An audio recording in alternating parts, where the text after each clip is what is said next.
اور اللہ تعالیٰ نے تورات اور زبور انجیل کی حفاظت کی ذمہ داری بھی انہی پر ڈال دی تھی کہ آپ نے تورات کی حفاظت کرنی ہے، زبور کی حفاظت کرنی ہے، انجیل کی حفاظت کرنی ہے۔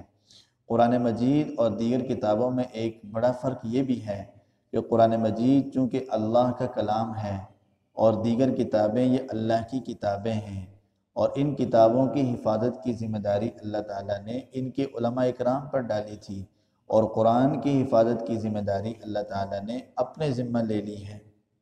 قرآن مجید میں ارشاد فرمایا اِنَّا نَحْنُ نَزَّلْنَا الذِّكْرَ وَإِنَّا لَهُ لَحَافِظُونَ، بے شک ہم نے اس ذکر کو نازل کیا ہے اور ہم ہی اس کی حفاظت کریں گے۔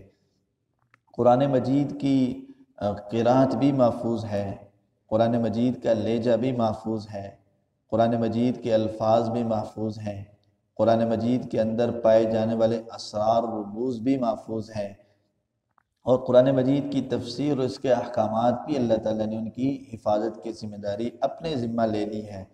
قرآن کے الفاظ کی حفاظت کی ذمہ داری اللہ تعالیٰ نے لی، اور اس کے لیے اللہ تعالیٰ نے حفاظ پیدا کیے۔ آج آپ دنیا میں نظر دوڑائیں تو آپ کو بے شمار حفاظ نظر آئیں گے۔ 7-8 سال کی عمر میں بچے قرآن مجید حفظ کر لیتے ہیں، یاد کر لیتے ہیں۔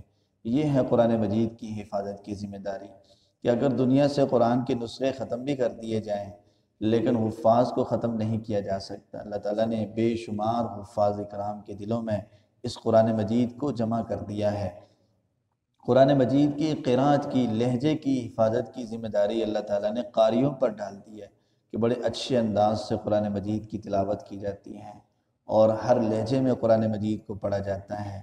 قرآن مجید کے اندر پائے جانے والے اسرار و رموز کی حفاظت کی ذمہ داری اللہ تعالیٰ نے مشائخ اور صوفیاء اکرام کو دے دی۔